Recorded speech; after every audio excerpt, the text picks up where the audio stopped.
The old man stares despondently at the logs. It's like he's forgotten your...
The old man stares despondently at the logs.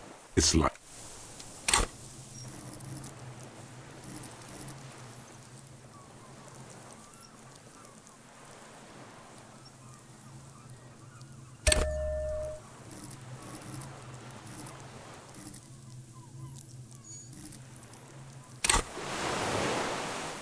The old man stares despondently. What strikes you about this gaunt man is not the stomach pain, or the cough, or the malnutrition. For a man who's spent 44 years hidden in the urban wild. Indeed, he speaks fluidly. His movements are rapid, if erratic. His voice, despite the cough, is there. It is capable of expressing complicated ideas. Above all, he seems animated. It's a mystery. This animation comes at a cost too.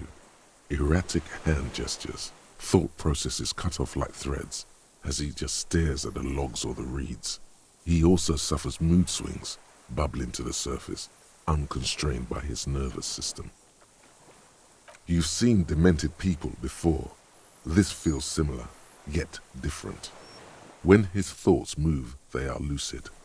Keen even, not senile. No, I'm not okay. I shit blood, and I'm surrounded by insane people.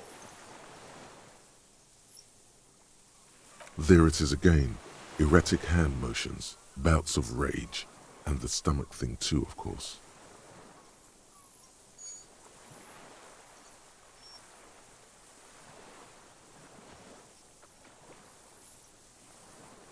What? But you said I would be taken to the...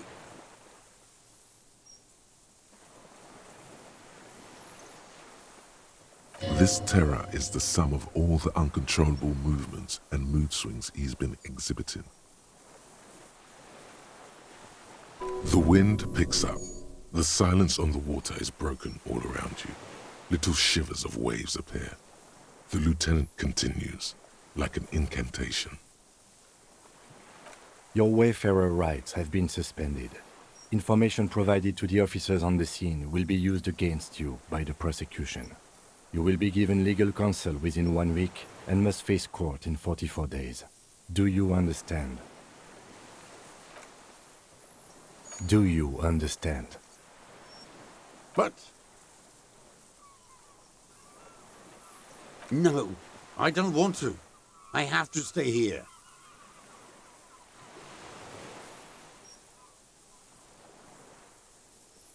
He's sweating.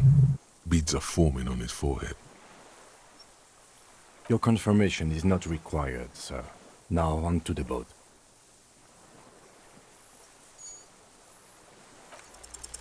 You thought you heard something, but it's just the reeds. Maybe we could all fit in there.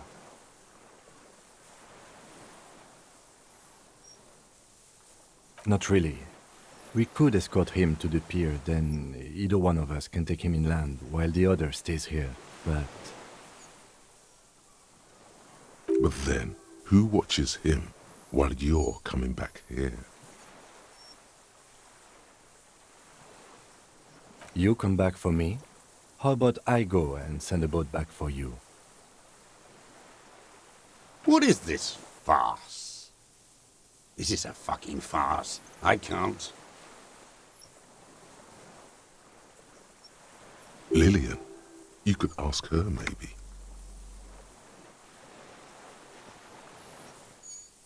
Actually, no. This is no harmless old man. This fucking world. This world. What is this?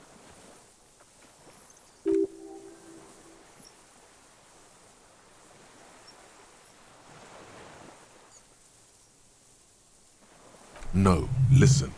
Listen now.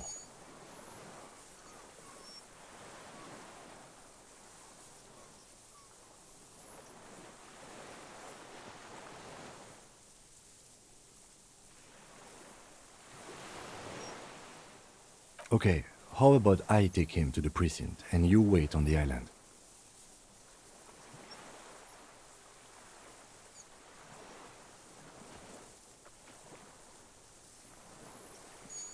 This world.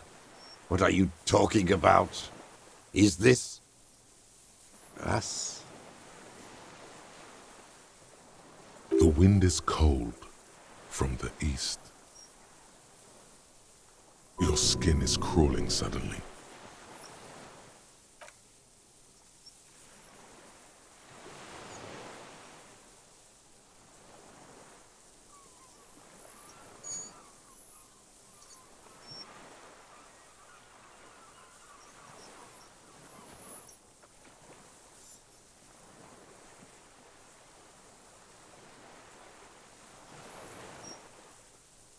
A delicate tangle of arms and legs unfolds from the reeds, limb by limb, to then just stand there, moving its scythe-like arms in ghostly silence. What are you talking about?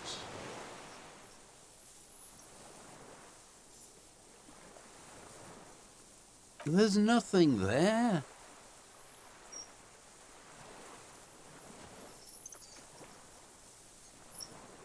The stick insect is over 3 meters tall. It looks straight at you with its tiny pinprick eyes and its grotesquely small head.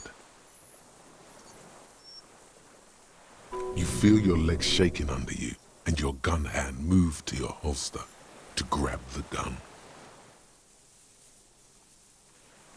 Tell me what you see, damn it.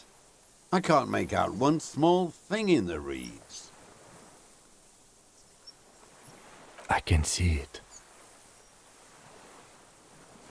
4 simple words, thank God. If he can see, then you're not insane.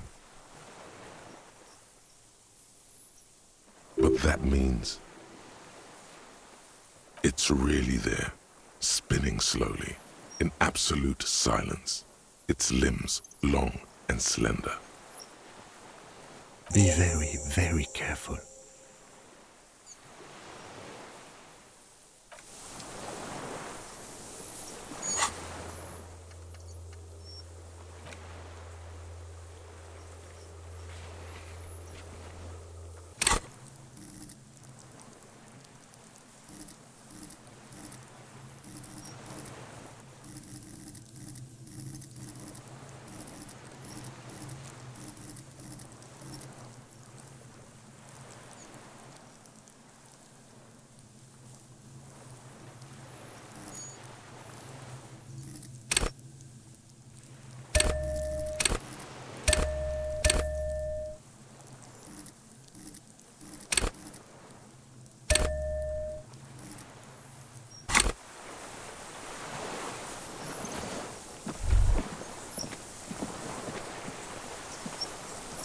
creature stands on long stilt-like legs, antennae hanging from its head like a woman's hair, white and curled at the tips. It is no more than 5 steps away from you. Reed-like tufts stick out of its joints. As the insect moves its forearms, it produces a faint hiss, like a reel-to-reel machine spinning after the tape breaks. It is.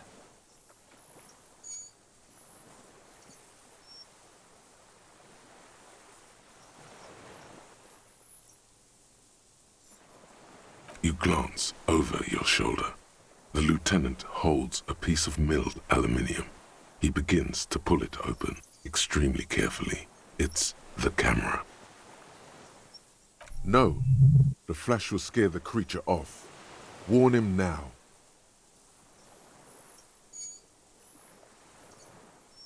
We need a photo. No one will believe us. From the corner of your eye, you see a sudden cascade of motion ripple through the phasmid's limbs. A series of ultrasonic clicks fills your ear. I am not palatable. Do not eat me. I am afraid.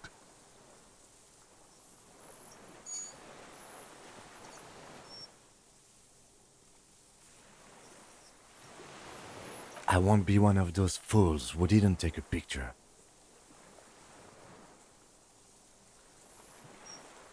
You see the phasmid turn to him, its mandible antennae reaching out. Its motions are quick, sudden. Understood. Of course. The spindly mechanism turns itself back to you, its antennae taking their measure of the air, slowly.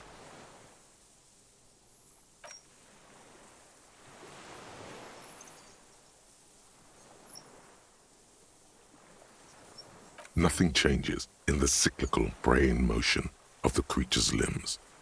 They are porcelain white on the inside and reed-colored on the out, beige, light brown, and striped. You are unsure if it is scared or not. Its insect mind is impenetrable to your reasoning.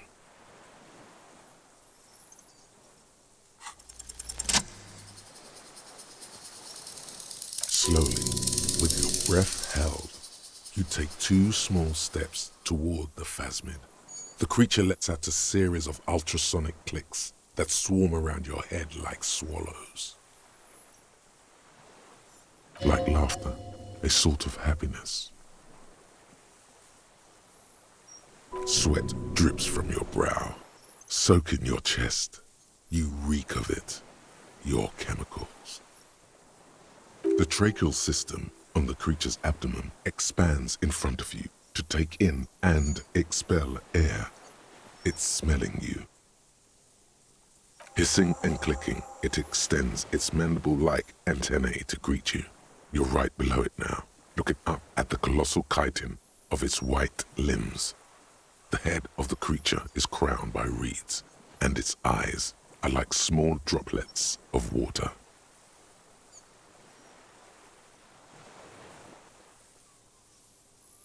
Maybe it is real, the pheromone. The insect's head is crowned with reed-like scales, the shape of seed heads. They rustle as the air moves. The ventricles at its abdomen continue expanding, like lunglets. Breathing you in, your sour, greasy semiochemicals on the breeze. The insect stops its stridulation, seeming to observe you. Below its crown of reeds, little pinprick eyes detect motion, glittering. The world stands still around you. Suddenly, there is silence. No, stop. Be afraid.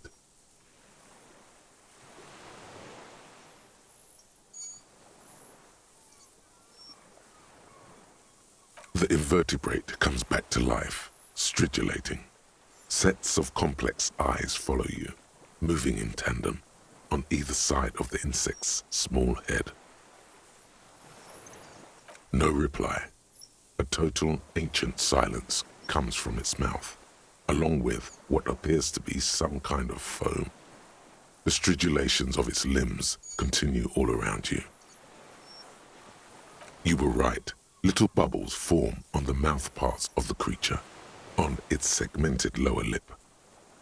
It looks to be foaming, slowly. The foam is white, then yellowish. The faintest smell, like you've never felt before, like burnt roses. Careful. It may be poisonous. The foam slowly turns a darker shade, like burnt caramel, as the insect moves its mouth parts, masticating. The little bubbles begin to burst, one by one, letting out that same smell, like summer burning.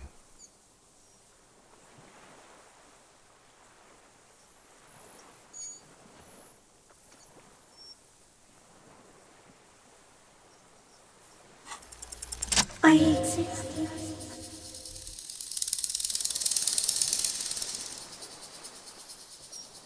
Tell me what it's like for you.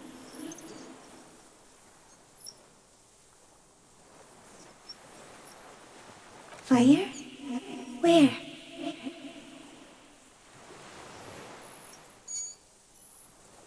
I do not have fire inside me. In me, there is not even blood, but lymph, like sap from a wine palm. Now, I will tell you what it's like for me. For me, it is a series of half-lit images, a kind of darkness, being intruded upon, transient, dim, moist. Shapes of plants and animals, and internal sensations, a swarm of sounds, tiny vibrations on the inside of my forearms, all speak of complexities totally beyond my understanding.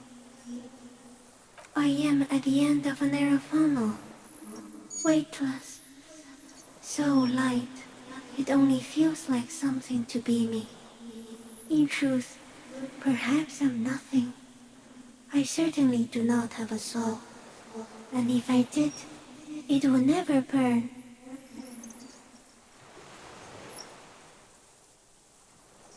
Few of us can begin to imagine the horror of you, with all of creation reflected in your forebrain. It must be like the highest of hells, a kaleidoscope of fire and writhing glass, eternal damnation. Even when you're sleeping, and when you wake, you carry it around on your neck, with eyes open that cannot help but swallow more behind the mirror. I feel great, mute empathy for you.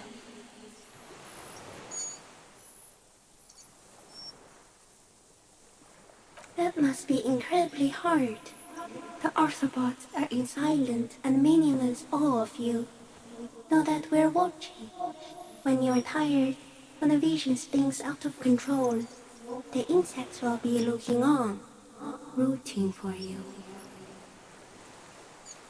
And when you fall, we will come to raise you up, bud from you, banner-like, blossom from you and carry you apart in a sky funeral, in honor of your passing. But not me, because I'm just a leaf eater. Detective. Arriving. So am I. I was born to detect sucrose rewards and semiochemicals. What were you born to detect?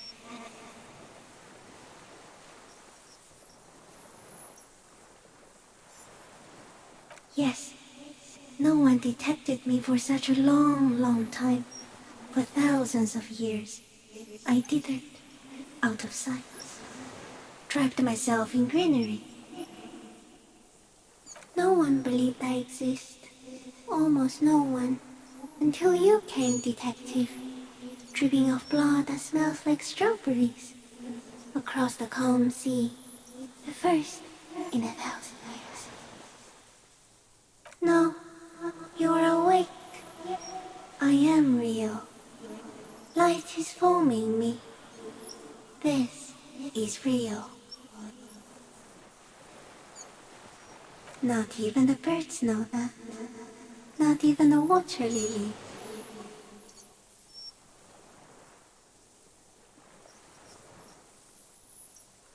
I think we should eat it. If it's a leaf, you can put it in your mouth. Or read. Yum yum.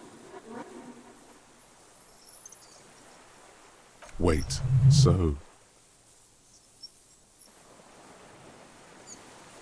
Yes, they don't mind. Yes, I once cloned myself and ate the little ones. It was winter, and I woke up at the wrong time. It was an accident. I am an unknown species of the order Phantasmadia, endemic to the Insulandian Insula.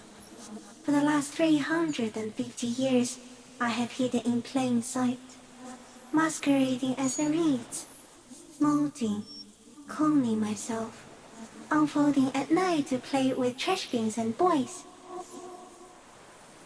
It may have unknown, dangerous biochemical characteristics that help it maintain its camouflage. No, no one believed I exist. Almost no one. Until you came, detective, dripping of blood that smells like strawberries, across the calm sea, the first in 1,000 years. I have stayed hidden through 4 forms of government and 2 scientific revolutions until I was accidentally discovered by a detective of the citizen militia in Revelshop, district of Martinez, March 51. Yes, I do not have a starter display, so I use a neurodegenerative element to aid in camouflage. Do not worry. It is only destructive over long periods of time. The deserter. He's been here for a long time. No. You are the miracle. It was you, coming from the west, from the whirling. You were coming. The moral of our encounter is, I am a relatively medium life form, while you are extreme, all-engulfing madness, a volatile simian nervous system, ominously new to the planet.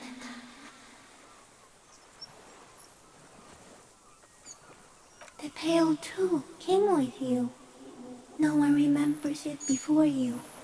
The Nidarians do not. The radially symmetrics do not. There is an almost unanimous agreement between the birds and the plants that you are going to destroy us all. It is a nervous shadow cast into the world by you, eating away at reality. A great, unnatural territory. Its advent coincides with the arrival of the human mind. You're a violent and irrepressible miracle. The vacuum of cosmos and the stars burning in it are afraid of you. Give me enough time, you will wipe us all out and replace us with nothing. Just by accident. We suspect it will be something like the oxygen holocaust that wiped out anaerobic life 2.6 billion years ago, when organisms first started breathing. Only much worse. Instead of air, you exhale thoughts. There are no trees that eat thoughts. Everything your eyes touch goes back there, behind the nose mirror. What if you blink? Are we still here? Please don't blink. What if he misplaces us all one day, or just forget?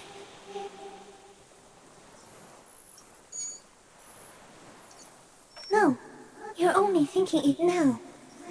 This is a revelation. Simian Butcher.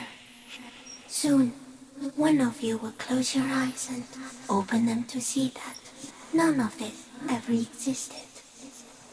No. It was you. The moral, the pale too. It is a nervous shape. You're a violent and irrepressible. Instead of there, Everything your eyes touch goes back there, behind the nose mirror. What if you blink? Are we still here? Please don't blink. So, it is already happening. One day, one of you will close your eyes and sign, and open them to see that none of this ever existed. It doesn't look like that, no. You're just staring at it.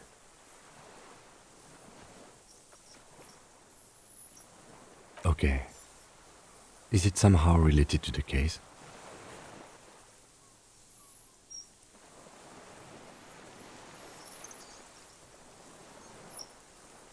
I think we should take the picture, and then you should back away from the unstudied species.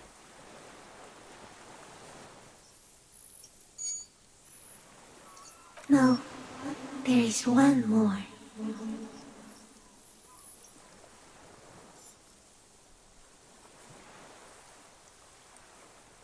Thank you. I also have one more thing to say to you. That woman. Turn from the ruin.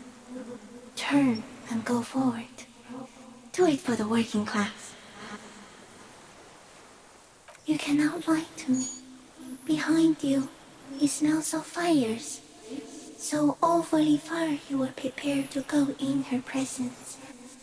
And it. She was middle class. It doesn't take a 3-meter stick insect to tell you that. Okay.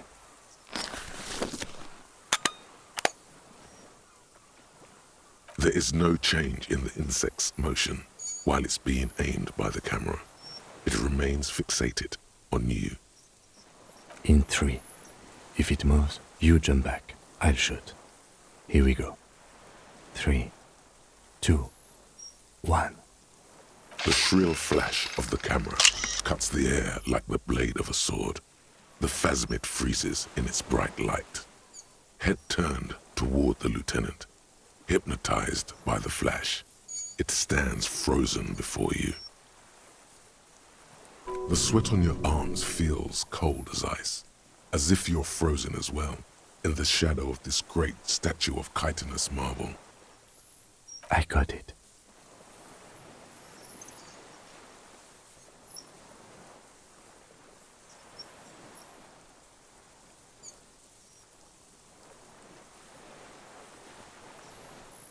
Immortalized for all time. The antennae hang from a great height. With your hand shaking, you barely touch the tip of the left whisker. On contact, the chitin curls into a spiral, like the tip of a poison ivy. Its touch on your fingertip feels cold, ticklish. The sensation is electrifying, resounding through your body. It is surprisingly delicate, the curly end of the whisker, like a young vine. It's even a bit wet. Looks like someone's got hurt in a fight. This antennae is much smaller than the other one. Be careful, detective. It's moving. You were right. It glistens with some kind of moisture. The creature in front of you stays frozen. It tastes like sugar, very faint. The anthropod towers above you, tufts of reeds pointing from limb and head alike. Odorless, mostly comprised of water. The limb before you is incredibly light, like eggshell. It's much lighter than a reed. You feel a soft push could tip the creature over. Its hollow exoskeleton collapsing.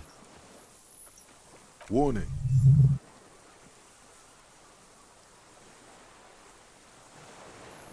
A A small shudder passes the creature's arm. High above you, its black pearl eyes still glisten, mesmerized by the light passing its nervous system. There is some kind of countdown happening as it slowly processes the overwhelming brightness of the signal. The invertebrate is regaining control. Here, within the smooth white inner part of its limb, you sense something very intimate. Thoughts. The nervous system could be spread out like that, over the extremities, like a cuttlefish. Or a rhyocinta, an occidental leaf insect, with its brain stored in 4 leaf-like extensions, or a mimicry octopus with its intelligent tentacles. Another shudder pulses through the creature's limbs. It jolts back to life, like a record continuing where it left off, in a swaying, praying motion. E, the insect, sudden no, stop. B, as you do, the invertebrate comes to life, its limbs moving independent of each other, as if each has a mind of its own. They are white, like stalks of porcelain, knitting above you, praying to you.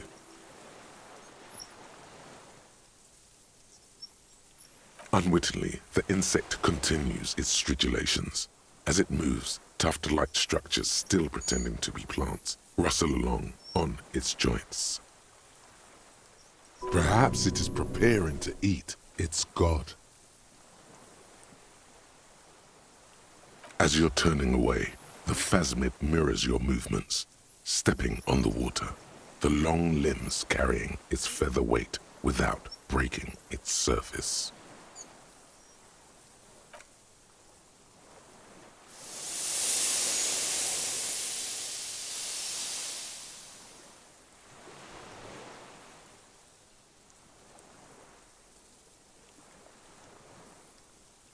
And just like that, it's gone, skating away across the sea's calm mirror like a skipping stone, leaving nothing but circles on the water.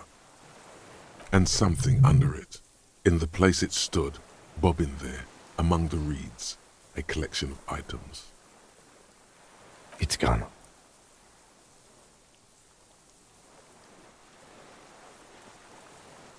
Apparently, yes. Like a water strider.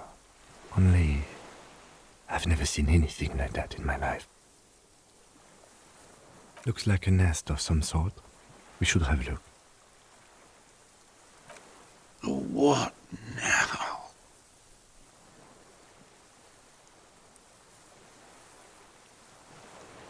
In some kind of strange, semi-catatonic state. Our suspect is not looking so good. We need to check on him.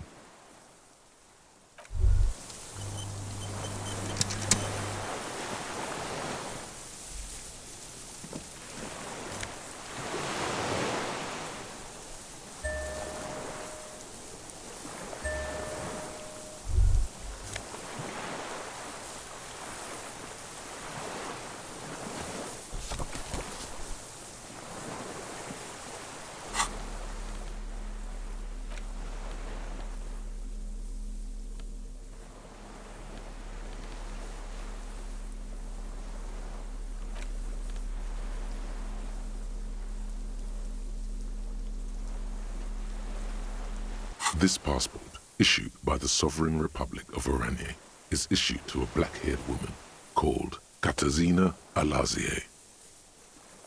Classia's hidden documents from the empty boy. It's Klasia, with short black hair and glasses. She looks boyish, younger somehow. Maybe our man, Mr. Dross, took it from Classia's, or whatever her name was, hiding place, or...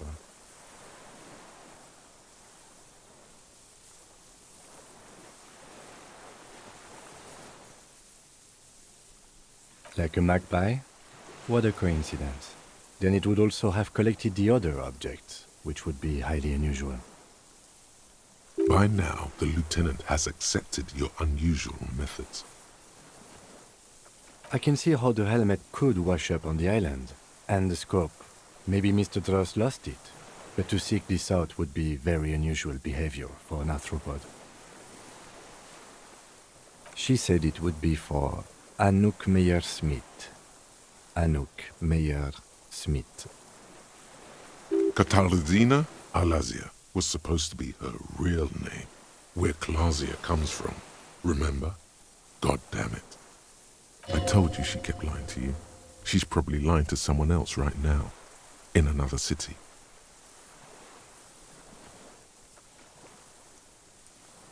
Yes, somehow she managed to lie to us, one more time. In a way, she's still lying to us right now. I don't know, but it's not Katarzyna Alazia, or Klasia, or Anouk Meyer-Smith. We didn't even scratch the surface with her, detective. Perhaps it's better that we didn't arrest her. Who knows what hell she'd be raising in my district by now. The winds are silent. The streets are empty of her.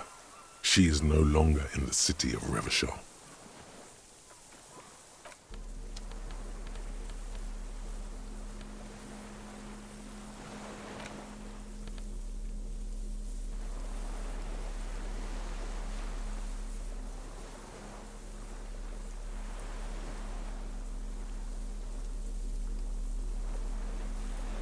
In your hand, you hold Dick Mullen and the mistaken identity. The brittle paperback feels fragile to the touch. The cover features a pastiche of different scenes. In the foreground, a man in a dark overcoat clutches a pistol to his chest. Rising up behind him are two silhouettes wrapped in a passionate embrace. The tagline reads, "Detective Dick Mullen must prove his innocence after an old friend is murdered by someone who looks just like Dick Mullen." That seems to sum up the premise nicely. Needless to say, it violates nearly every RCM regulation for a detective to investigate a murder in which he is a suspect. Are you really reading that, detective?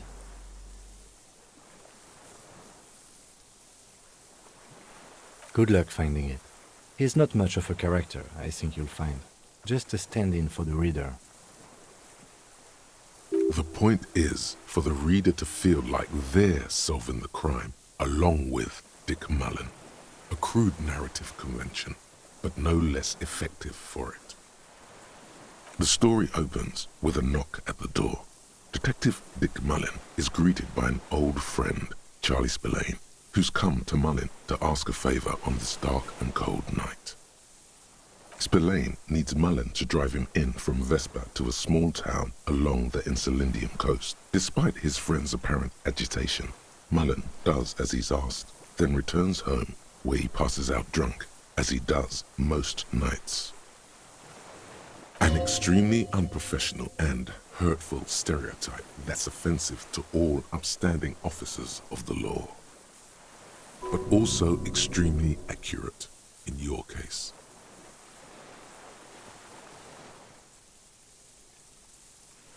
Give it time.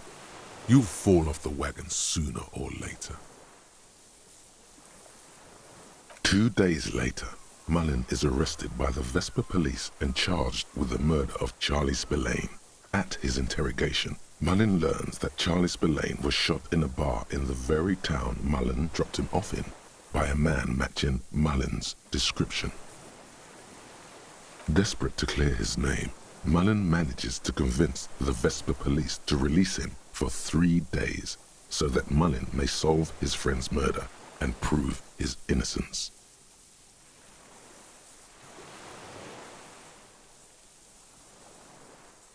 What's the matter, detective?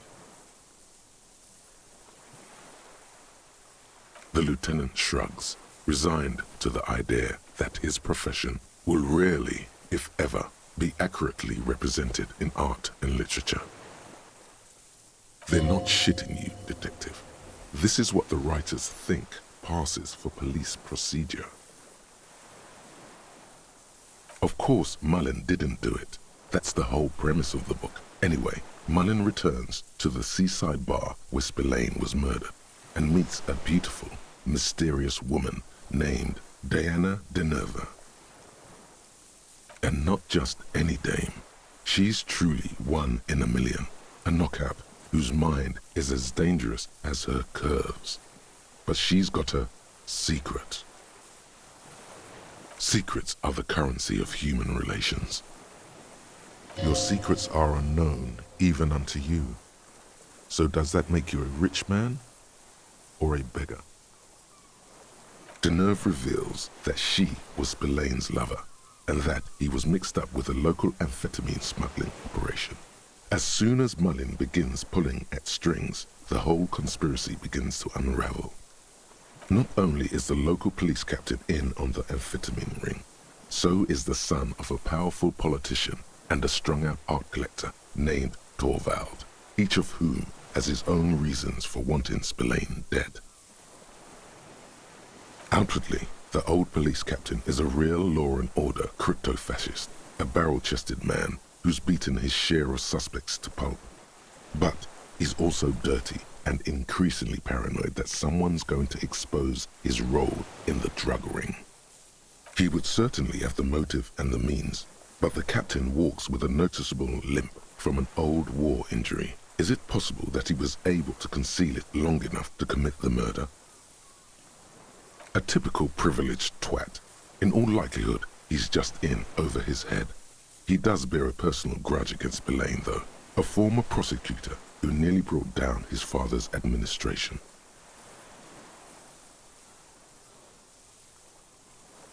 The kid doesn't exactly have Dick Mullen's manly build, but he is the correct height, and while interrogating him at his home, Mullin did notice a certain overcoat that looks suspiciously like his own. Torvald, the art collector, is a strung-out mess. Frankly, it's hard to imagine him holding a pistol steady enough to actually hit someone, let alone plug them 3 times in the chest the way Spillane got did. That said, Torvald and Spillane have a long history, and while interrogating him, Mullin discovers that Torvald was once involved with Diana Deneuve. Could it be that this is all over a sordid love triangle? One evening, Diana Deneuve comes to Mullin's hostel room in tears. The two of them drink half a bottle of vodka, and soon they're seeking comfort in each other's arms. Yes, comfort and pleasure. The warmth of another human's touch. The burning taste of liquor on her full, sweet lips. Well, that testimony won't be admissible any longer. The man's a prosecutor's nightmare. Solving a murder counts for nothing if all the evidence gets thrown out in court over police misconduct. As the two lovers share a post-coital cigarette, Diana Deneuve turns to Mullin and says, "By the way, Dick, there was something else I meant to tell you. I love you." The name of the true killer. Always aim for the center of mass. Whatever it is, Mullin never hears the words. A blow to the base of his skull knocks him out cold instantly. Who can you trust in this wicked, messed up world? The lieutenant gives you a quizzical expression in return. You go back to the story. When Mullin comes to, Deneuve is dead on the hostel bed next to him. To make matters worse, his clothes are covered with her blood. Mullin trashes his blood-stained clothes and flees the hostel, knowing it's only a matter of hours before the cops discover Deneuve's body, if they haven't been tipped off already. Fleeing a crime scene, destroying evidence. Even if Detective Mullin didn't commit the murder, he should be facing years behind bars. The heat is on. If Dick Mullin can't solve both murders before the cops catch up to him, he's going away for life. Can you solve the case before the cops close in? What is it, Detective? It's a dangerous line of work, but somebody has to do it. That's why Dick Mullen never lets anyone get too close. What's the matter? Afraid you've been hacking up your friends' bodies in the night? You are the murderer after all. There was never a time when he wasn't a detective. He was born a detective. For a moment, you cease to read the story on the page and see the book for what it is. A collection of brittle, cheaply printed pages held together by glue made from the hooves of horses. From nowhere, you hear the screech of sneakers on a waxed floor, and you feel the burn of rope against your hands. Are these figments of some other life? You won't find the answers you're looking for here, in other words. Is it really so evil, detective?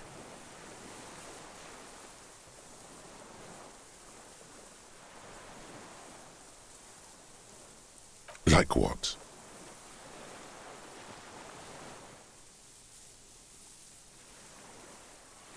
Do you even have those?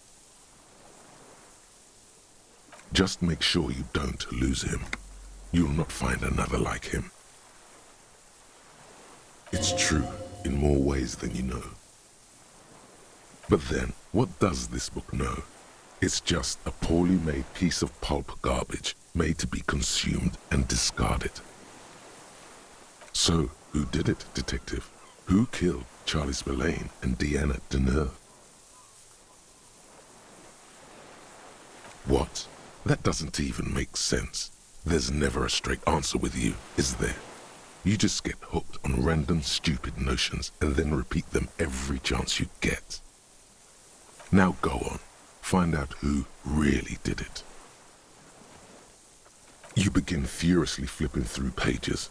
Even as you know these books follow a series of well-worn tropes, you find yourself completely engrossed. You're turning pages so fast, you don't even notice the ancient spine coming unglued. You try to grab the pages as they come loose, but your fingers aren't quick enough. They're gone. Dozens of pages scatter across the ground. The last fifth or so of the book seems to have been lost. It's possible that you could gather and reassemble the pages, but it would take way too long. Ah, yes. The problem with mass-market paperbacks. They are not made to last. Perhaps this is a sign that you should get back to solving your own murder, huh, detective? Don't forget, it could have been the delirium tremens. In your hand, you hold 4/5 of Dick Mullen and the mistaken identity.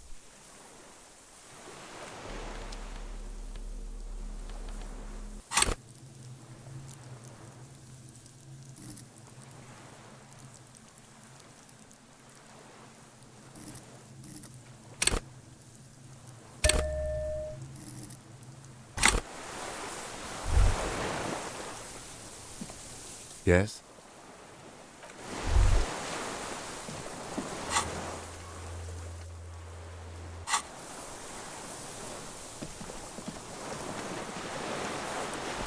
What is it? What do you want from me? I can't go. Something is very wrong with him now. See.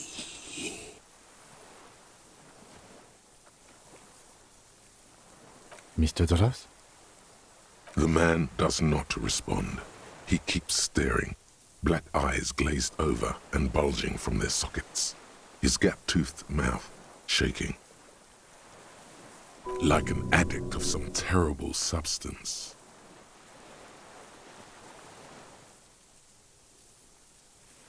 A light shiver passes him, followed by nothing. His hands are trembling, and he breathes slowly. He's going into some kind of psychomotor immobility. The good news is, this solves our transportation problem, doesn't it, Mr. Dross? The trembling mouth appears to sigh. Between this and the broken tire he's used for a boat, I think it's safe to leave him here. while we go and get help. It will need to be medical first, I'm afraid. Old age and shock.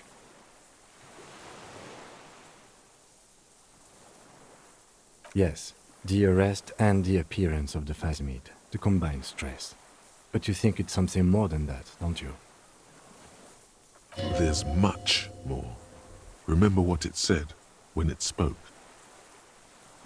Quite a few things about that health check you did on him make sense now.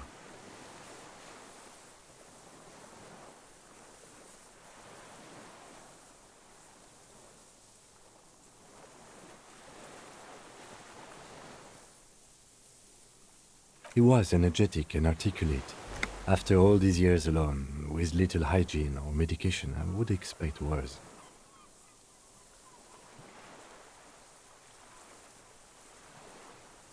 It does not seem to be animated now it's left. Honestly, I'm ready to believe anything at this point. Maybe it is psychoactive. I mean, why not? It's 3 meters tall.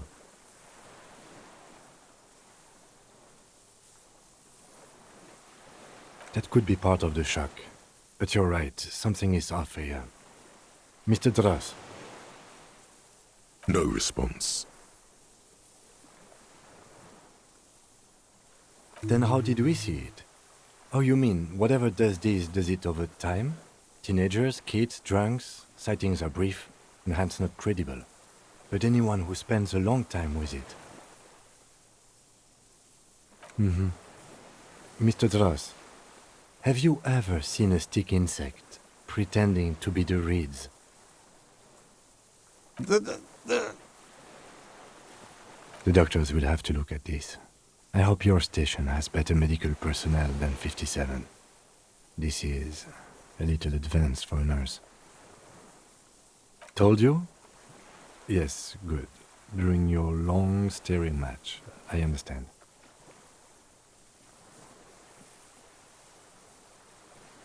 He did seem distressed when it finally came to arresting him, like he didn't want to leave this place, and the insect maybe.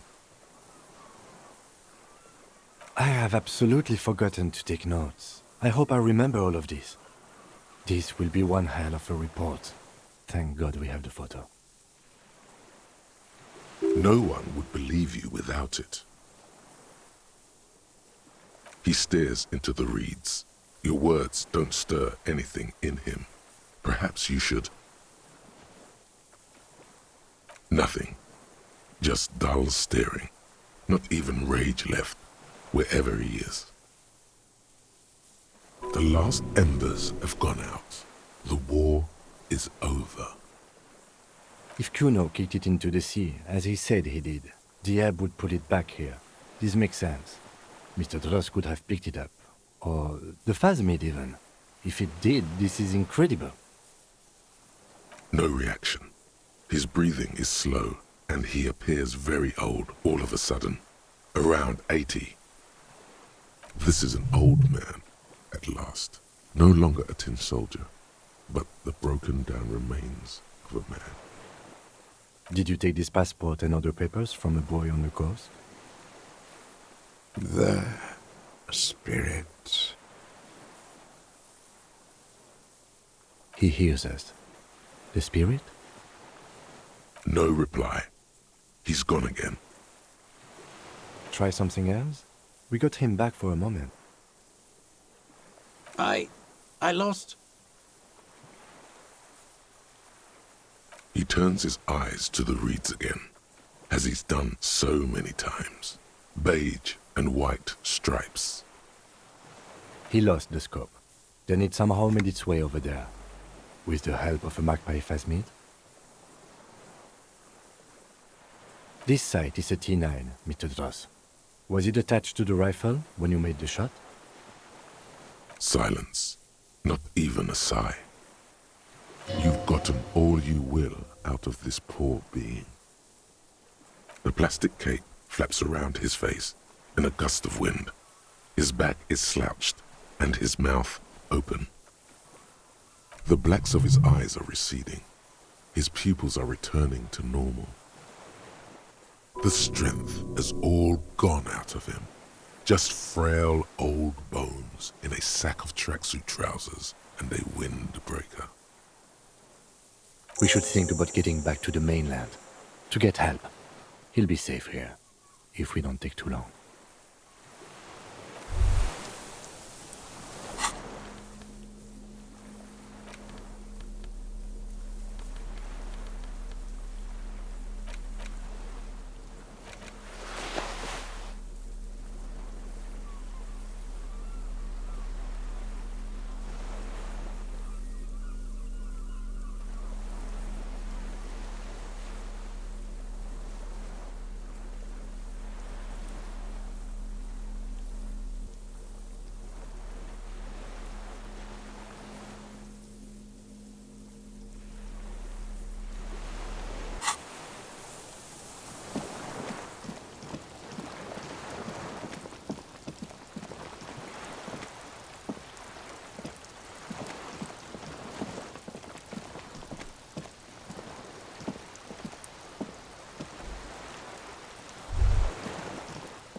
This old cylindrical...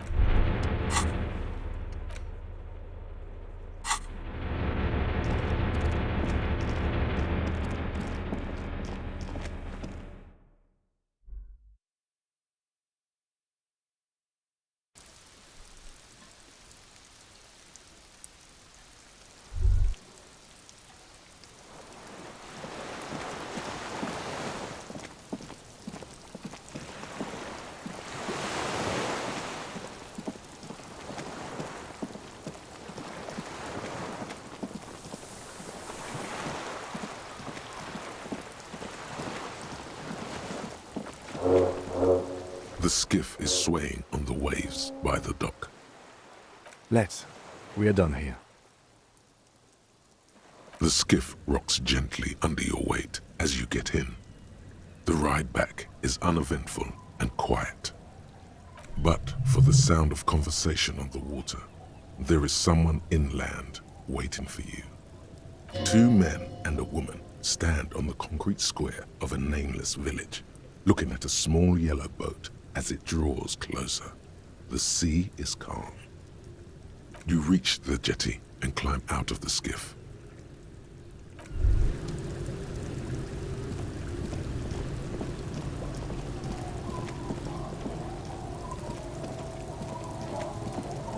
Look what the tide brought in.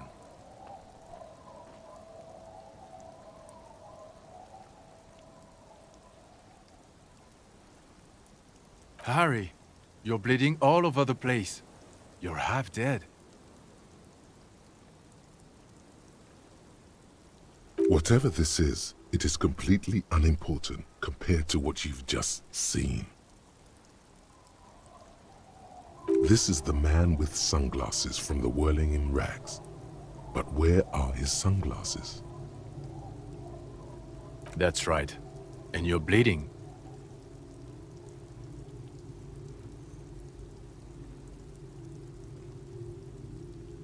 Bothered by it?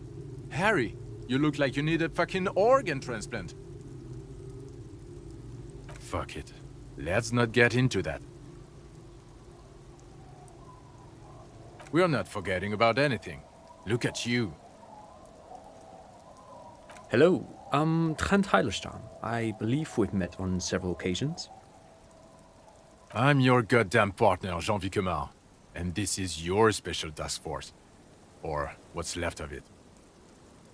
Special Consultant Trent Heidelstam, Patrol Officer Judith Minot. Hi. We've come to scrape what's left of you off the pavement. Lieutenant Kim Kitsuragi, Precinct 57. We've just come from the island, where our investigation led us. The scene is making even him feel as though he has to justify your actions. We might need your help with something later. As if he recalled that he's in fact a decorated police lieutenant and not a naughty boy. But this is clearly a departmental matter, so I'm going to leave you to discuss it among yourselves. It's good to meet you, Lieutenant Kitsuhagi.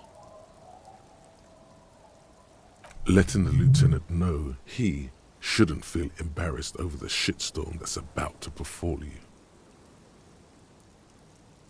Ari, we want to help you. Trent, I believe this is where you come in?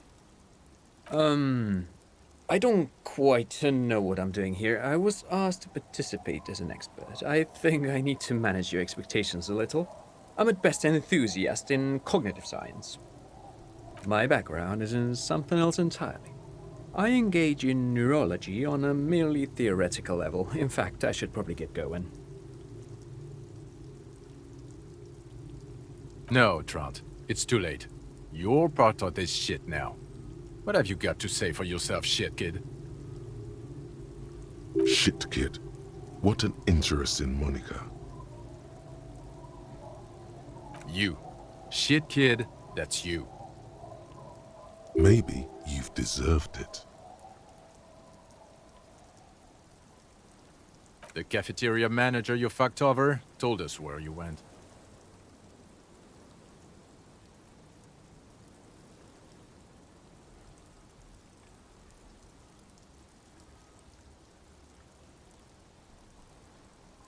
Strange. He didn't mention that. In fact, the establishment didn't look saved at all. There was a giant aerograffito in front of the building. It was on fire. I don't know. It had shit kid written all over it. Guilty as charged. I heard you lost your mind and your memory. I wanted to see if it was true. And it was. Good work, Harry. You're insane now. There's one less person for me and everyone else to rely on. He was too sarcastic for you to realize who he was.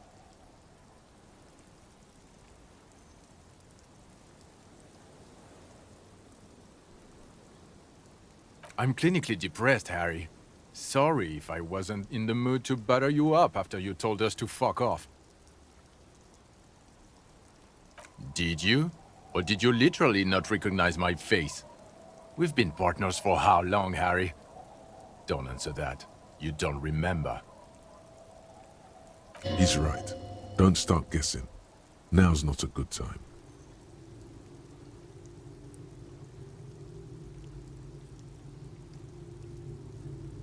Lieutenant, my name is not Horse-Faced Woman. It's Judith Minot. I was assigned to your unit 2 months ago. I thought we were friends.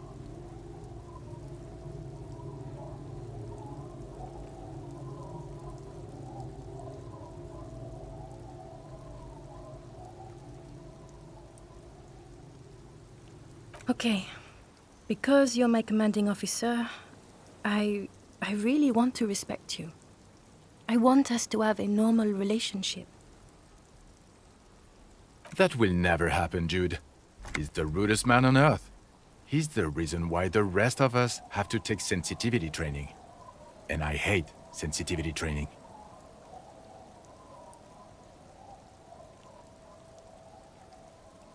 Yes, I'm Trent Heilerstam. I never said I wasn't Trent Heilerstam. Mikhail? Mikhail's my son. No, I was just interested in the Feld building and the Martinez beachhead. And Mikhail wanted to see Martinez. It was a coincidence. What indeed? I was asked to share my take on some of the more obscure theories developed in Königstein in the 30s, like partial psychotraumatic amnesia, group personality theory.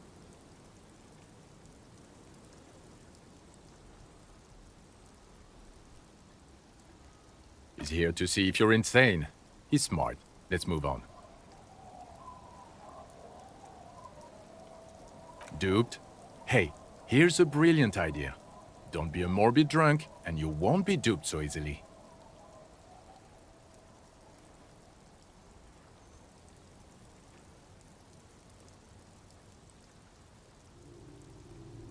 Yes, I'm still Kim Kisolagi, still a lieutenant from Precinct 57. Still caught up in this crossfire, too. Yeah, Major Crimes Unit, under Lieutenant Dubois and Vicomar. Ring any bells?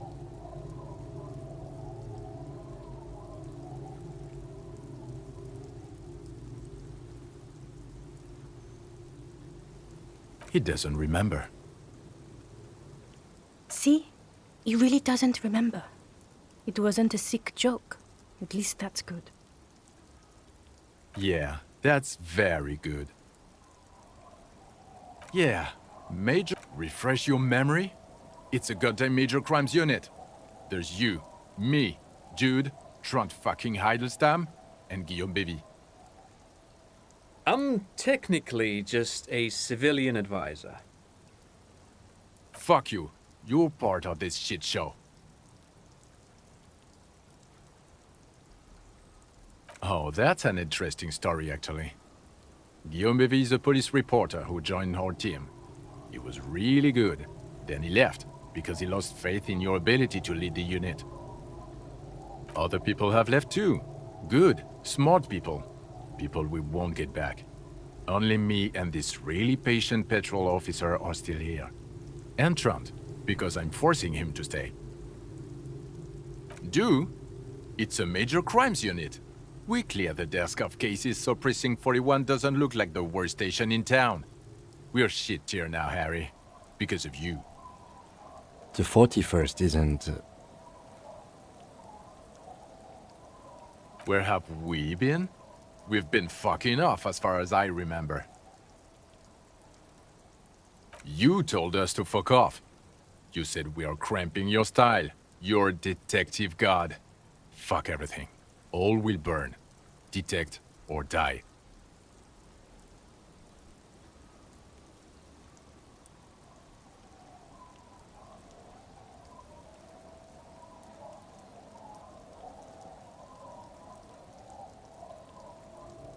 Sure.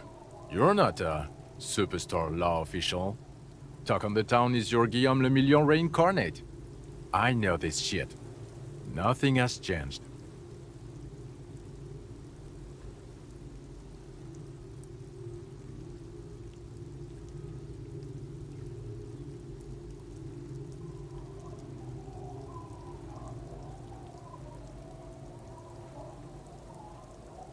The bells aren't ringing because you have brain damage. Trent, this is where you come in. How bad is it?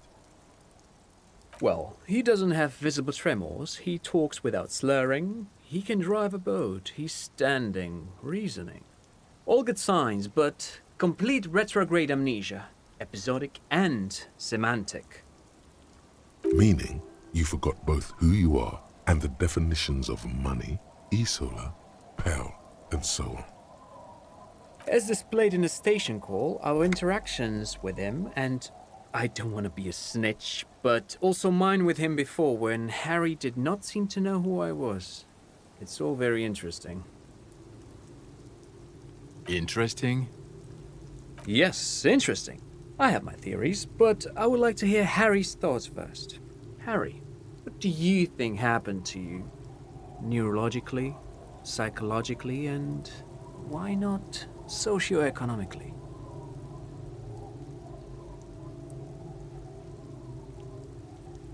Not when you phrase it like that. But I don't think critical theory... I know everyone thinks this is far-fetched pink academia, but still, I don't think it should be off the table here.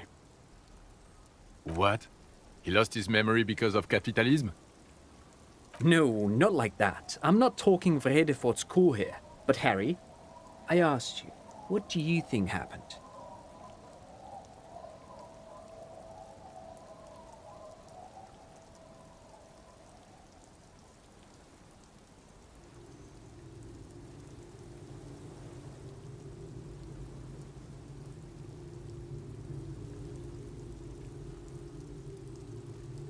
Psychotraumatic amnesia? Trant?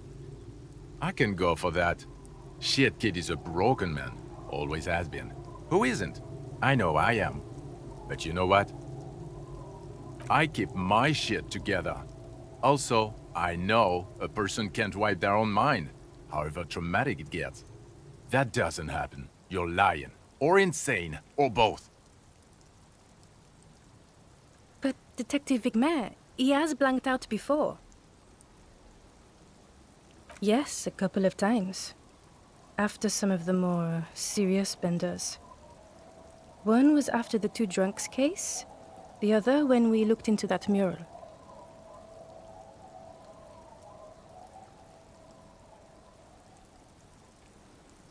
So you don't remember not remembering.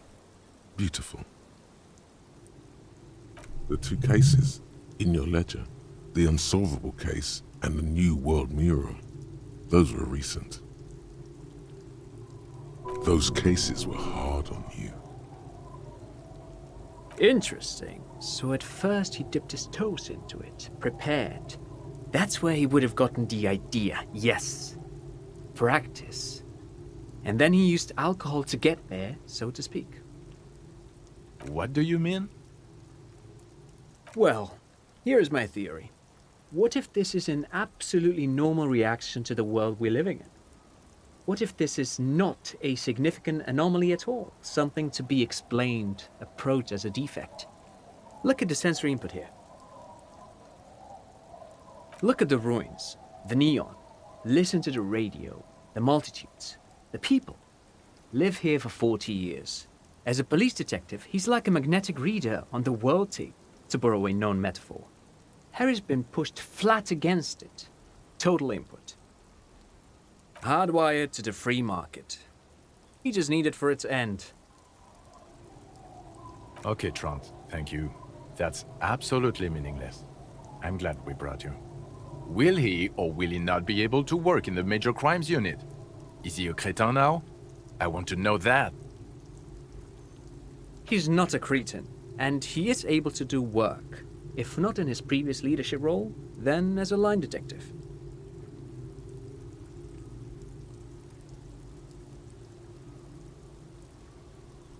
No one even mentioned that. I misphrased my question.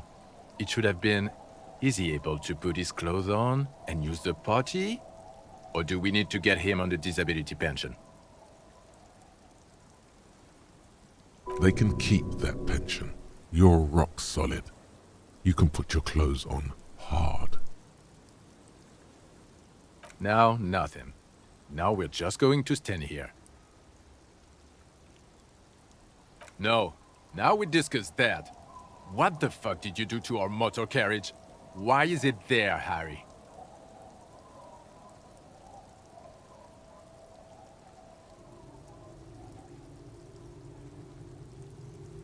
Yes, in the ocean, under the sea. Our work vehicle, with fish and clams and other sea shit.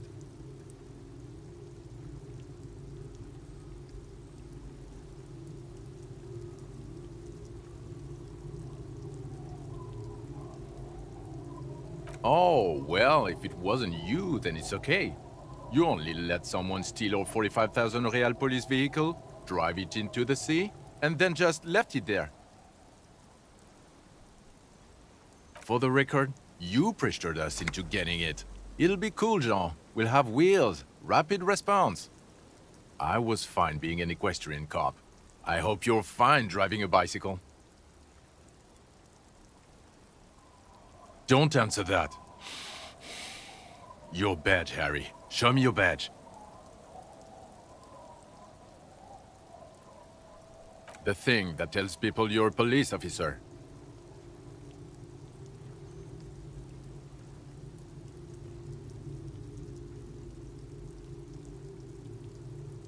He squints at it, suspiciously, trying to ascertain if it's not a blue candy wrapper or a piece of vinyl. Okay, and your gun? What is it with all these material objects?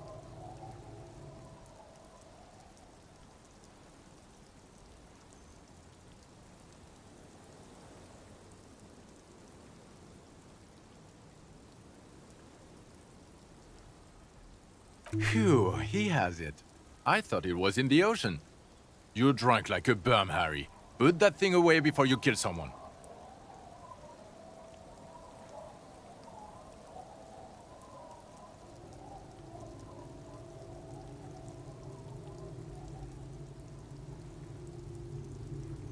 You were never supposed to lose it in the first place. Not lost is your gun's natural state, you drunk bum. We're not talking about the fucking gun anymore. We're talking about the vaporized cloud of ethanol coming from your mouth. This is so unfair. He knows you have the gun, and still he's punishing you.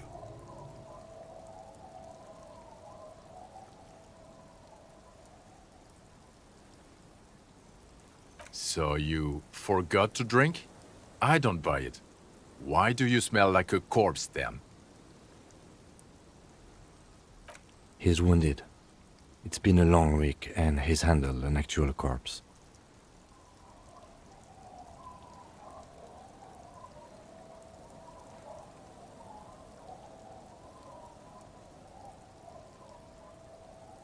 I don't believe you. You're drunk. You let a suspect escape, a certain glacier, because you were too drunk to assess our flight risk. We've read the reports, Harry. Lieutenant Kitsuhagi's. We know.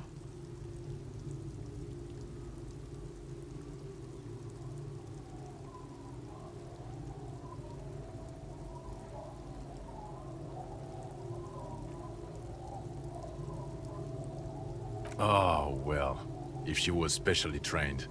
I'm not even gonna get into the other suspect who also escaped. Yeah, Ruby something? Or the fact that you're Everard Claire's little peony now, doing I don't know what for him. That's small-time stuff. That's nothing. That's a humorous anecdote.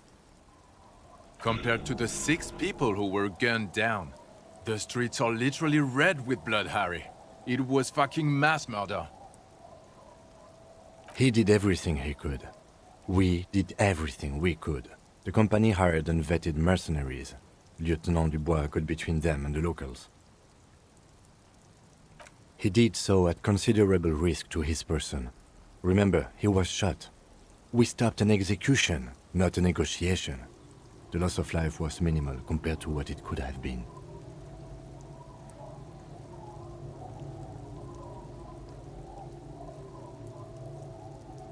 Detective, it's better if I do that. It's so much better if he does this. 1,000,000 times better. Thank you for the input, Lieutenant Kitsuragi. I didn't mean to suggest you didn't handle the situation. You spent the week with him on this case. What is your take? On the case? On Lieutenant Geoffrey Dubois. Well, the drinking, the lost gun, also losing his badge, that's all true. And he's been drinking on the job.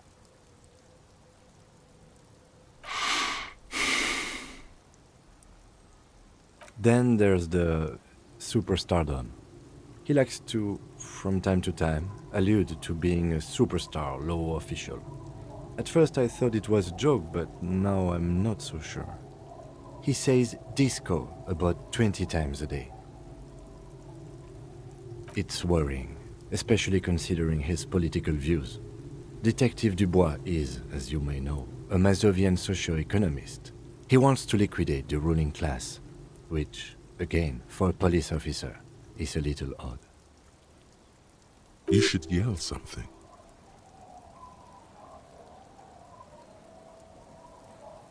The RCM consists of policemen of the state that is, so a little discrepancy there. Other still, he is also an ultra-liberal hustler who is always on the grind. How he reconciles these 2 points of view, I do not know, but he is vocal about both of them. And then there's the motor carriage in the sea, and the drugs, of course. Some kind of anti-radiation drug he uses to induce visions. But despite all this, he is a great detective, one of the best I have seen, in fact.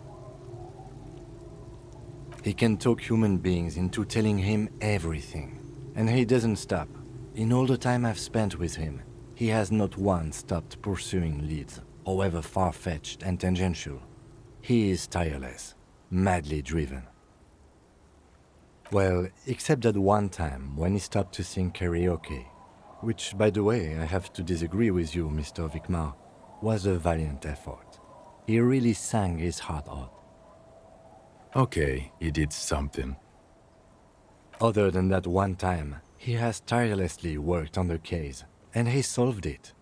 We have a confession, a murder weapon, and the perpetrator, locked on the island right now, awaiting transportation. He apprehended a revolutionary brigade who stayed hidden for 50 years, ever since the revolution, who's probably committed other murders over those years. Oh, and he also discovered a new species. A new species? A colossal stick insect. It was on the island, camouflaged as the reeds. It unfolded from the reeds. I think we may be dealing with the Insulindian phasmid.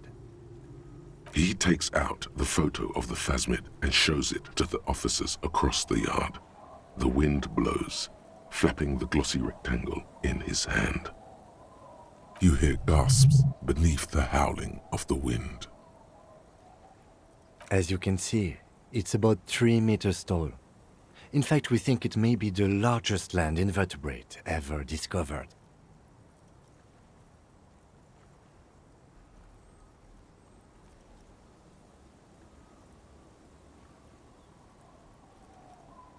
Fucking hell is that? Is this somehow connected to the case? Detective?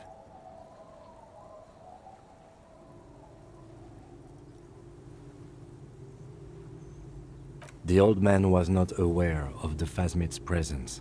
Exhibiting a strange, atypical dementia, he fell into a stupor after its appearance. He became near catatonic. So it is connected. I must say, this is absolutely extraordinary. I don't even have words for it. Yes, it really does make it hard to fight out the drunk. This is a very, very sad man who has just seen something that's made him forget his sadness. Now you make your case. Now is the time. Now or never.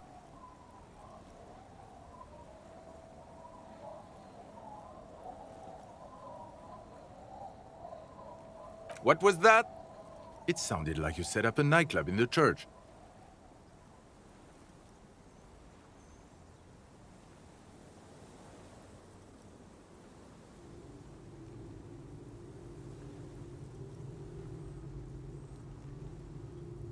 That's great. Entrepreneurship is a great new career for you. After police officer. I don't care. Go live in the Pale. 4 kids were living in a tent on the ice. They were going to drown when it melted. It's not optimal, but the building was abandoned, so he put them in there. It's okay. It's not that okay. Get off this subject now.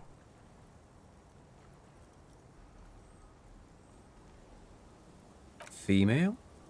What makes you think so? You had to see it. It had the subdued colors of a female. And the nesting behavior too, I think. Incredible. Were there eggs in the nest? Not as far as I could see. There were other things there, though. It's interesting time. Forget about the rest.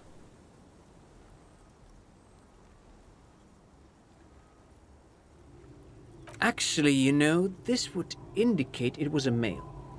This is far from anything in my field, but I think such nests are called bowers. They are for attracting mates. Of course, as I said, I'm only guessing. I didn't see it. It must be robust if it can move a whole helmet with its limbs. As in cloning itself? What makes you think so?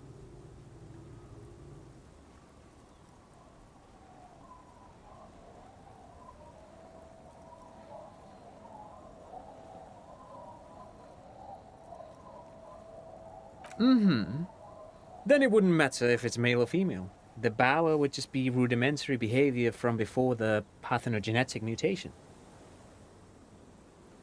That makes sense, yes. Very interesting. Such organisms are extremely vulnerable to disease. A single strain of bacteria could wipe out the whole species. We're probably looking at conservation efforts here.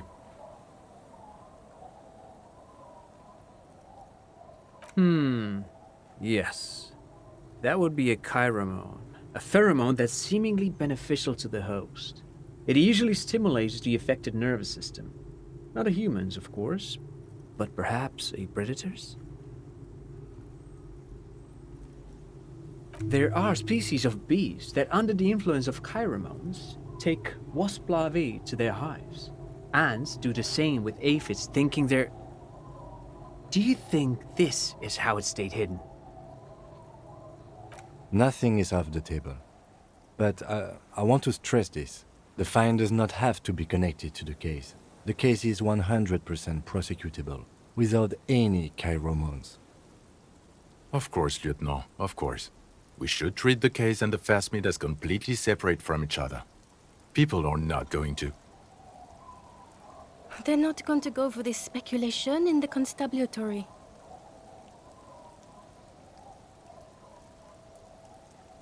Like the cephalopods? Phasmids, I think, only have nerves in their heads and abdomens, though. There is a correlation between invertebrate size and intelligence. Was it...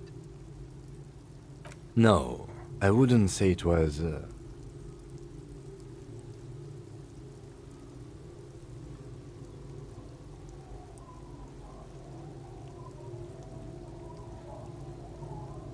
At that size, this creature would have a lot of surface area to put neurons into. It's basic geometry. Yes, but also reed-colored, beige and brown, a little green on the outside. After unfolding from a single stalk, it still retained parts that looked like reed tufts on its limbs. Incredible. The PR value of this is exceptional. Carp discovers new species. Maybe even discovers the Insulindian phasmid. No, that's too much.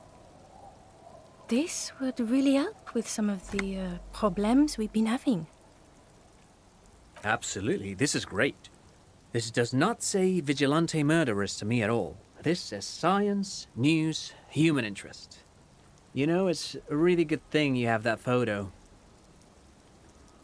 Without it, You're doing good here. Perhaps only for a moment, but still.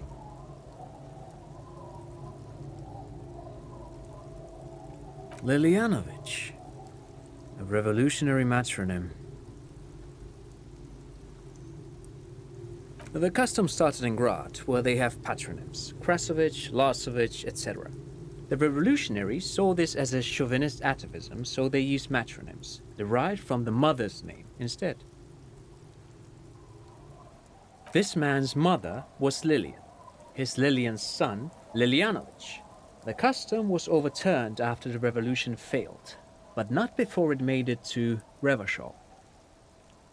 So, it is what a soldier of the ICM would be called. thank you, Trant. Thank you for that piece of cultural theory. You said you have a motive? Of course, excuse me, I just thought it was noteworthy.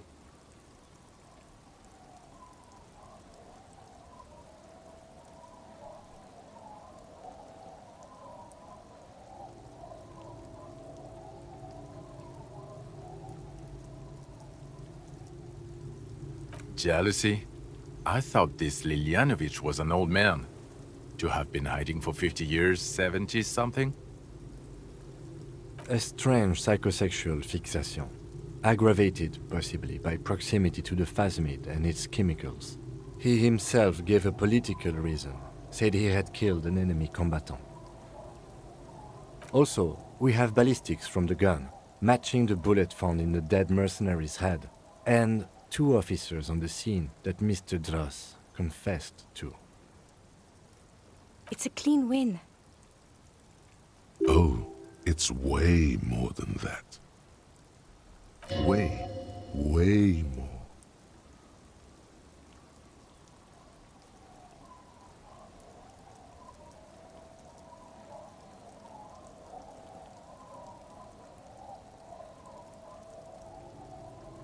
Perfect folding mechanism. Get over yourself, Harry. I can still smell the booze on the wind. God damn it. It is bad. Even you can smell it. Chin up. Keep focusing on the positives here.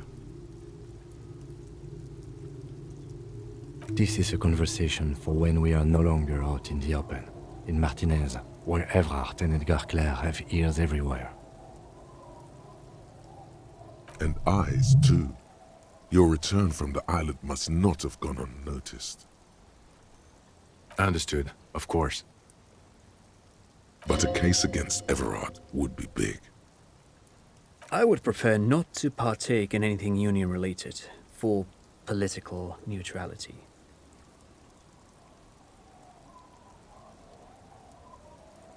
How? It seems to be ongoing. I see red banners on the gates.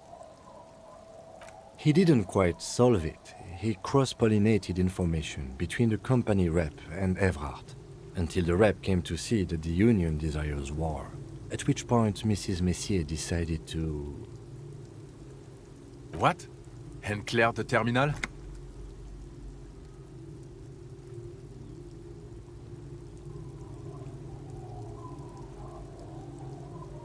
You bet it was. Sounds to me like you got played by Claire. And it's true. You are his little peony. It doesn't matter how I know about Al Ghul. What matters is, you're Evrard Claire's peony now. Just as I said. He's a mob boss, did you know? Is that why you want us to investigate the assassination of the previous Union head thing? To get off Evrard's hook? No, it's nothing like that. He was reckless with information, but ethical. We don't owe anyone anything. This allowed us to stabilize things in Martinez. God, calm down, Jean. Silence. Good. The man doesn't know what to say. Yes. Fallen through a gap in the boardwalk. Drunk. The body was transported to Precinct 41, our morgue. I had Tilbrook and Mullins take care of funeral arrangements and family stuff. You're not the only cop in the world, Harry. This all comes back to us. Still, good work with the missing person, Detective.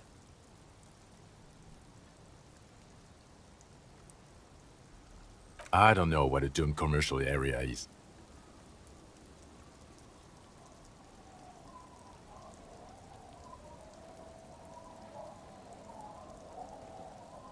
Why? That's not what you were supposed to do here.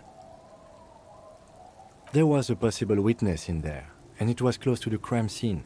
He was just chasing a lead and ended up advising a local shopkeeper. It was okay.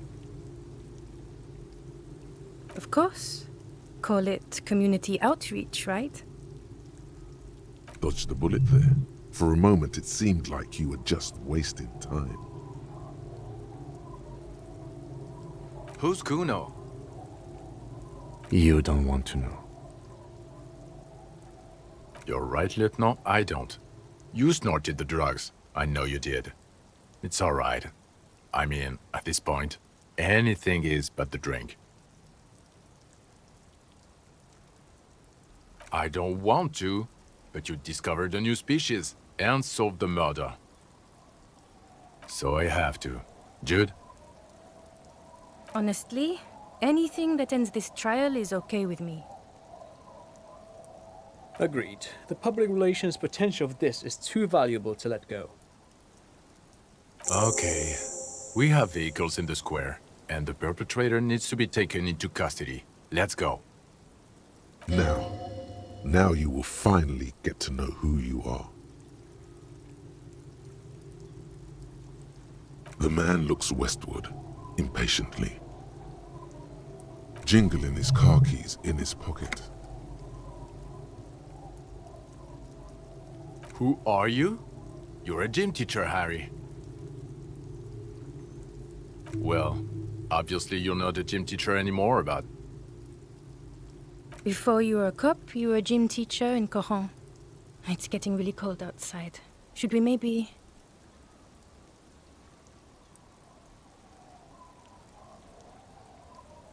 No, a regular one.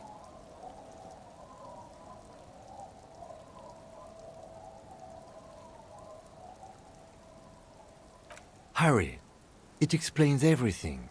The running around, the jumping, the bicep girth, your inexplicable facial hair.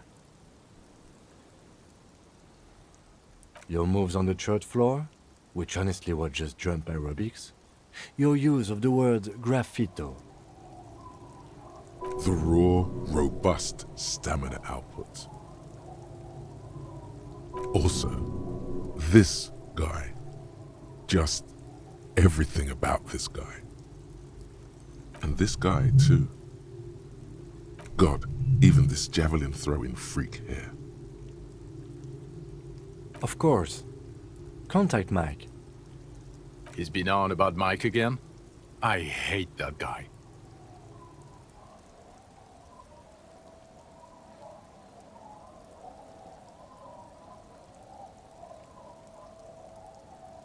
Oh, you don't say. Does he also vault an impassable gulf of finance and privilege? It is getting cold out.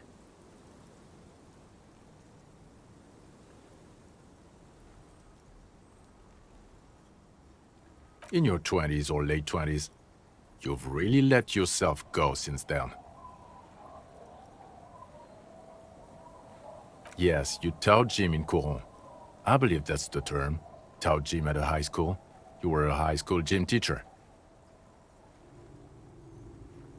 The smell of sweat and glue, the worn floorboards. Coron is just east of Jamrock. It was a short walk every morning to the baseball field or the sports building. High school. Harry, your goings-on with Kuno, Andre, Assel, the whole thing on the ice. That's why you are so juvie. His smirk suggests barely contained laughter. The regular. You found some chick. She inspired you to fight the big fight. Be more than you are. All that. You, every morning, walking from Voyager Road to teach gym. She, leaving for the academy with her spring coat on. The air filled with the smell of smoke and raspberries and incredible hope. An ocean full of hope.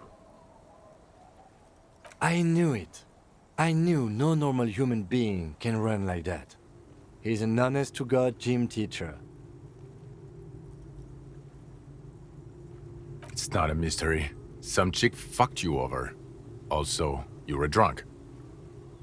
You really went with it too. Really maximized the damage. Dubois. It was Dora Ingerlund, I think. You've said her name. But you weren't married. You were engaged. Something like that. Half Vasan. Vasa is where beautifully and impossibly blonde people come from. No one is married anymore. This is Revachol. God, I don't know. 6 years ago? She was way before my time. 6 years and you haven't gotten over it. What the hell is wrong with you?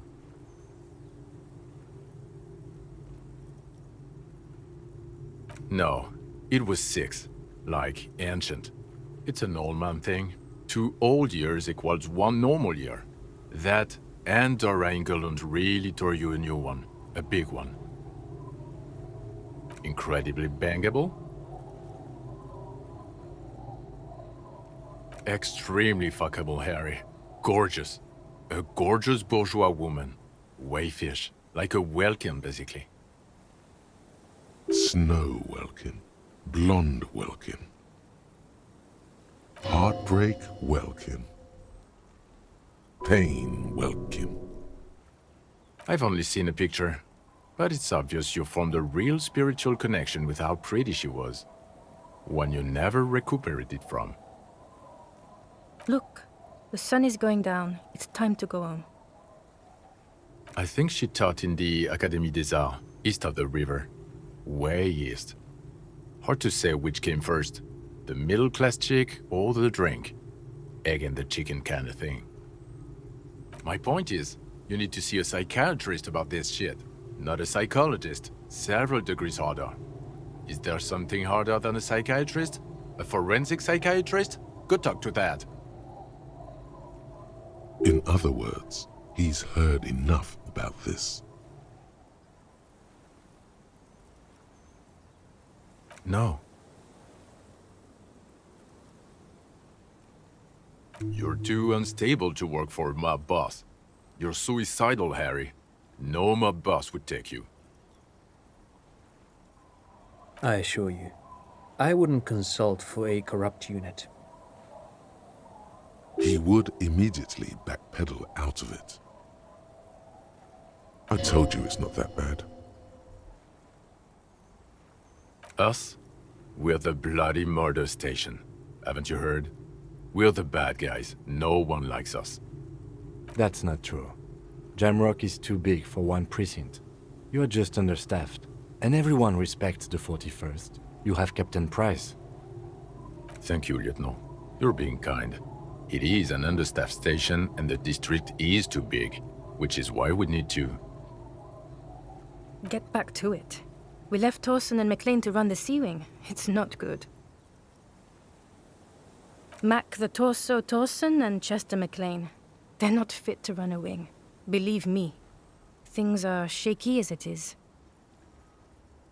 They are damn iconic though, Torsen and McLean. Yeah, not like us.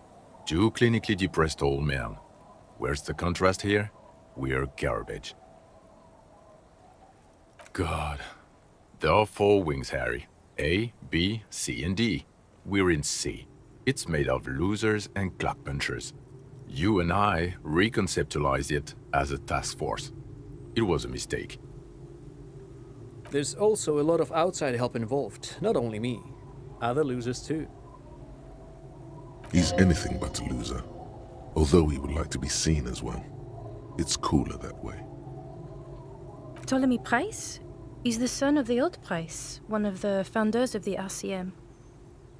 He's one of the most highly regarded men in the force. You're lucky. Somewhere under the curved roof of a former silk factory shaped like a ladybird with 2 chimneys, Police Captain Ptolemy Price sits behind a heavy wooden desk. Resident medic Nix Gottlieb pours him coffee. It's silent in the captain's office. They speak of change, the city, the tension on the streets. They speak of the events of April and the blood on the streets in May.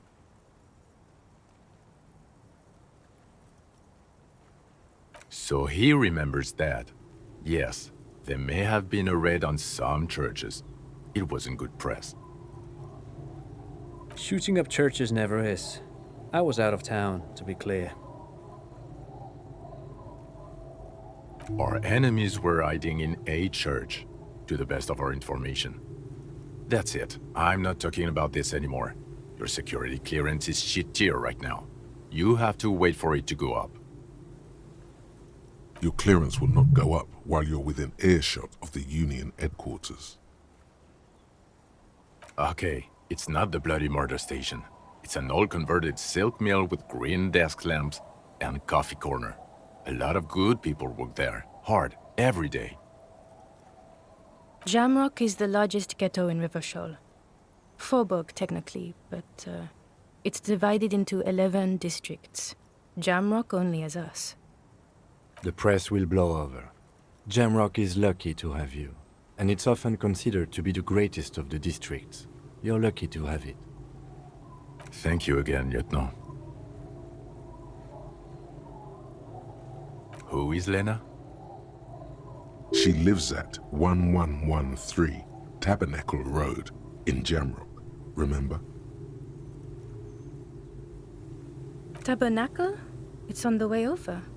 Near where you live on Perdition. Fine, if we're gonna drop you off anyway.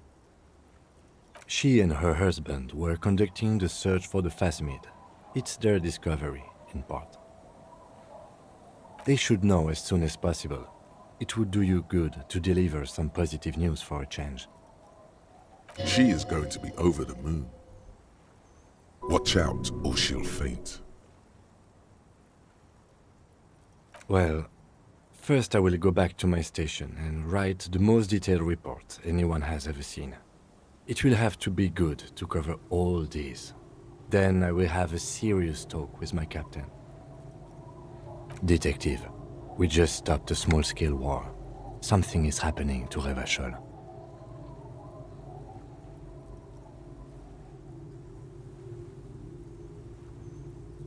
I don't know what yet, but it's going to be a hard spring for the RCM. We need to get ready, infiltrate, investigate. Distant traffic. A scrap of newspaper drifts by, carried by the wind. Talk to Captain Price? I'd rather not ruffle the feathers of two captains with my doom-mongering. Work with Price? I'm flattered, but I don't know if I... Would fit in. And crazy enough. Can take the stress. He doesn't know how to finish the sentence. This truly came as a surprise to him. Not a bad one, but he's at a loss. Flattered? You're Lieutenant Kitsuragi. We would be flattered if you even considered. I would have to tie things up in GRIH first. But, I mean, whatever is coming, Jamrock will be more central to it than the harbor. And we also have a huge caseload, Lieutenant. Piles that we need to get back to. Mountains, even. I do like the sound of that. He's really considering it. Good. Fuck it, let's go. Tron brought his motor carriage. It's a 20-minute drive to Jamrock. Under the evening sky, the great district turns on its lights. A chessboard of wooden houses, 80,000 living souls inside. Fire traps as far as the eye can see, from Main Street to Precinct 41 atop the motorway, to Boogie Street forking into the dark horizon. You close your eyes and hear the dogs bark. A lone woman sits by a factory window, dreaming of meteorite strikes. On Rue de Saint-Jérôme, a square bullet slides into a square-shaped chamber. In Old South, a man without eyelids smiles. Spring has come. It's time. Dawson? Yes. McLean? Yes. Heidelstein? No. Vicmere? Yes. Dubois? Of course. Really? Nix Gottlieb looks up from the list. I hear he's unstable. You say that like it's a bad thing. Captain Potomny Price gestures with a ballpoint pen. It's dim in his office, and the curtains are drawn. Harry's our man. He'll pull through. When he does, he'll side with the people. Understood. Gottlieb returns to the list. Minnow? Of course. Wonderful. Then can we please just go back to Jamrock now?